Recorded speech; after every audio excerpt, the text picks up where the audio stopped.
US investment green card. $800,000 must have legally documented money. Exit period after 3 years. Shuda LP 6302946180.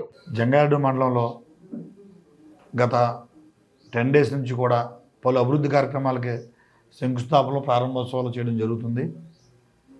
మేము ప్రజాప్రతినిధులుగా జంగారెడ్డి మండలంలో elect అయి ఉన్నాం. సర్పంచ్గా కానీ ఎంపీడీసీ కానీ అందరూ ప్రజాస్వామ్యంలో మేము కూడా ప్రజల చేత ఎన్నుకోబడిన ప్రజాప్రతినిధులమే. ప్రజలు సేవ చేయడం కోసం మాకు కూడా ప్రజలు అధికారం ఇవ్వడం జరిగింది.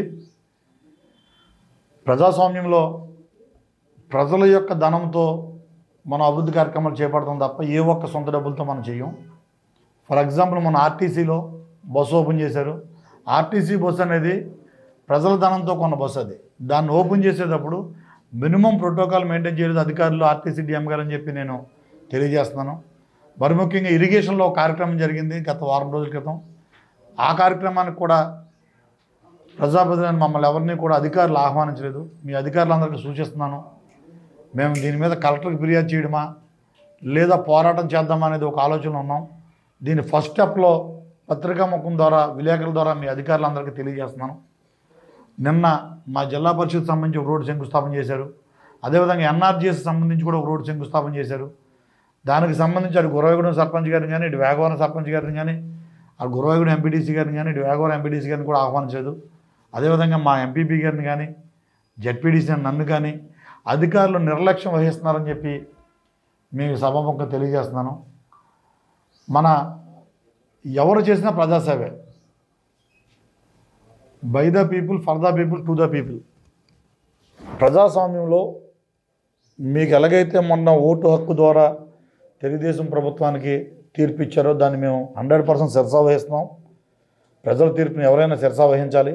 అదేవిధంగా మేము గత 2 సంవత్సరాల నుంచి 2.5 సంవత్సరాల నుంచి ప్రజాప్రతినిధిగా కంటిన్యూ అవుతున్న మమ్మల్ని కూడా అధికారులు పరిగణలో తీసుకుని అందరిని కూడా ఆహ్వానించి ఈ ప్రజాసేవలో అందరినీ భాగస్వామ్యులు చేస్తారని చెప్పి ఆశిస్తున్నాను. ఇదే ఒరవడి కొనసాగితే ఇది ఫస్ట్ మీకు అందరికీ తెలియజేస్తున్నాం. సభాముఖంగా ఇరిగేషన్ అధికారులకి, ఆర్టీసీ అధికారులకి, పిఆర్ అధికారులకి, ఎన్ఆర్జీఎస్ అధికారులకి. ఎందువల్లంటే ఇప్పటివరకు ఈ 4 డిపార్ట్మెంట్లకు సంబంధించిన కార్యక్రమాలు జరిగినాయి. ఇదే ఒరవడి కొనసాగిస్తే నెక్స్ట్ కలెక్టర్ గారికి ఫిర్యాదు చేస్తాం. అదే ఒరవడి ముందుకు వెళ్తే దీన్ని ఆందోళన కూడా ఉధృతం చేస్తామని చెప్పి తెలియజేస్తూ అధికారులందరికీ హితవు చేస్తున్నాను. మా అభ్యర్థన అనుకోండి, అంతే తప్ప ఇది వేరేం కాదు. నేను గత ప్రభుత్వంలో ఈ మండలంలో మండల పరిషత్తులో గ్రాంట్ ఉంటే అన్ని పార్టీలకి సమాన పద్ధతిలో పంచాను. నేను ఎంపీటీసీల్లో వేరే పార్టీ ఎంపీటీసీలు కూడా మేము గ్రాంట్ ఇచ్చిన సందర్భం ఉంది. అందరు సర్పంచులను కలుపుకొని ఏ కార్యక్రమం జరిగినా ముందు మేము కమ్యూనికేషన్ చేయమని అధికారులకు సూచించేవాడిని. ఆ గ్రామంలోకి వెళ్ళాలి అంటే ఆ పార్టీ వేరే పార్టీ ఉన్నా కానీ అధికారులు సూచించిన సందర్భం ఉంది. అదేవిధంగా మండల పరిషత్తులో ఫండ్స్ని కూడా మేము చక్కగా వేరే పార్టీ నుంచి ఎలక్ట్ అయిన 4-5 ఎంపీటీసీ కూడా మేము ఇవ్వడం జరిగింది.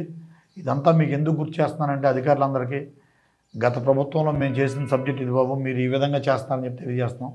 కనుక అధికారులందరూ హితవు పలికి ఇక నుంచి అయినా కానీ ప్రోటోకాల్ ఉల్లంఘన చేయకుండా ప్రజాస్వామ్యంలో ప్రజల చేత ఎన్నుకోబడిన ప్రజాప్రతినిధులందరినీ కూడా భాగస్వామ్యం చేస్తారని చెప్పి ఆశిస్తున్నాను. మరిన్ని వీడియోస్ కోసం ఛానల్ ని సబ్స్క్రైబ్ చేయండి. లేటెస్ట్ అప్డేట్స్ కోసం వాట్సాప్ ఛానల్ ని ఫాలో చేయండి.